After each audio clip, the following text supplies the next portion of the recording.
Rassegna stampa e diritto d'autore. Quali regole occorre rispettare?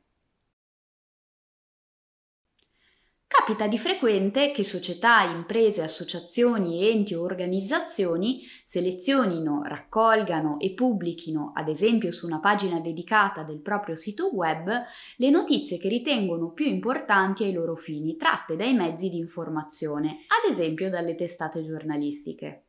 Tale attività è legittima oppure potrebbe violare i diritti d'autore di chi ha ideato gli articoli pubblicati sulla rassegna stampa?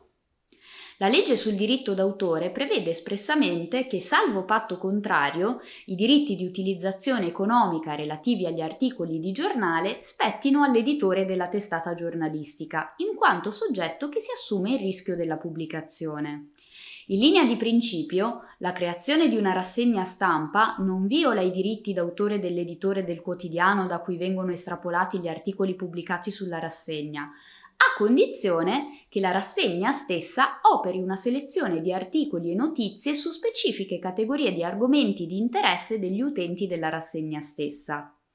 Al contrario, vi sarebbe violazione del diritto d'autore se la rassegna stampa fosse rivolta a soddisfare le esigenze di informazione generica dei lettori dei quotidiani, presentandosi dunque come un surrogato del giornale da cui è tratta.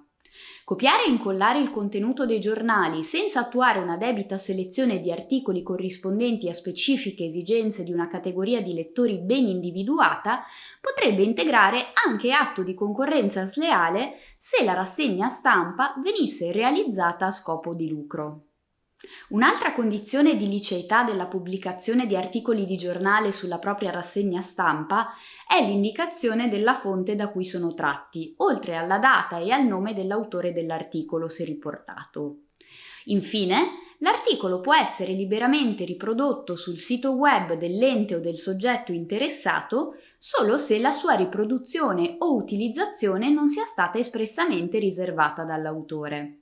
Tale dichiarazione di riserva per la riproduzione si effettua di regola mediante l'indicazione, anche in forma abbreviata, delle parole riproduzione riservata o analoghe all'inizio o alla fine dell'articolo.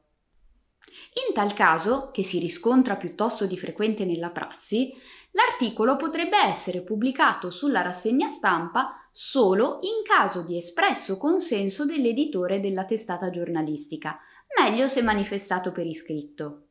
Ricapitolando, la pubblicazione di articoli di giornale su rassegna stampa è lecita quando viene operata una debita selezione tematica degli articoli pubblicati e non ci si limita a copiare e incollare intere pagine di testate giornalistiche. La pubblicazione non è effettuata a scopo di lucro commerciale, bensì è giustificata da finalità di critica, di discussione, didattiche o di ricerca scientifica. La pubblicazione venga accompagnata dall'indicazione della fonte da cui è tratto l'articolo, nonché dalla data e dal nome dell'autore.